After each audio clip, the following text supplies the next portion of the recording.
నమస్తే, welcome to Haripriya's media. మీరు RTC బస్సులో ప్రయాణిస్తున్నారా? అయితే ఆ బస్సు ఎక్కి తీరాల్సిందే. ఏంటి స్పెషల్ అనుకుంటున్నారా? తెనాలి గుంటూరు మధ్య తిరిగే ఆర్టీసీ బస్సులో పరుచూరి సుధాకర్ అనే కండక్టర్ పనిచేస్తున్నాడు. అతని కోసమే ఆ బస్సు ఎక్కే ప్రయాణికులున్నారంటే అతిశయోక్తి కాదు. బస్సు ఎక్కగానే ప్రయాణికులకు ఆర్టీసీ బస్సు ఎక్కిన మీకు ధన్యవాదాలు అంటూ పలకరిస్తాడు. ఆ తర్వాత ఎక్కడికి వెళ్ళాలంటూ అడిగి టికెట్ ఇస్తాడు. అంతేకాదు, నెక్స్ట్ వచ్చే స్టాప్ గురించి అందరికీ వినబడేలా చెబుతాడు. అంతవరకైనా అనకండి, తర్వాత స్టాప్ ఎంతసేపటిలో వస్తుందో కూడా అర్థమయ్యేలా వివరిస్తాడు. వీటన్నింటితో పాటు దిగే ముందు థ్యాంక్స్ చెబుతాడు. దీంతో ప్రయాణికులు సొంత మనిషితో ప్రయాణం చేసినట్లు ఫీల్ అవుతారు. సుధాకర్ తన బస్సులో ప్రయాణించే వారితో ఫ్రెండ్లీగా ఉండటమే కాదు, ఇతర బస్సుల సమాచారం ఎప్పటికప్పుడు సోషల్ మీడియాలో పోస్ట్ చేస్తున్నాడు.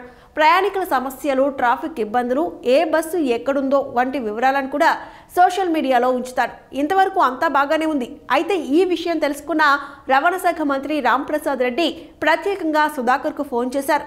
మీరు ఆర్టీసీకి చేస్తున్న సేవకి ధన్యవాదాలంటూ ప్రశంసించడంతో సుధాకర్ అంతులేని ఆనందాన్ని పొందాడు. తాను ఎన్నో ఏళ్లుగా ఆర్టీసీలో పనిచేస్తున్నానని మంత్రి ఫోన్ చేసి తన సేవల్ని మెచ్చుకోవడం ఎంతో ఆనందంగా ఉందని ఉబ్బి తబ్బిపోయాడు.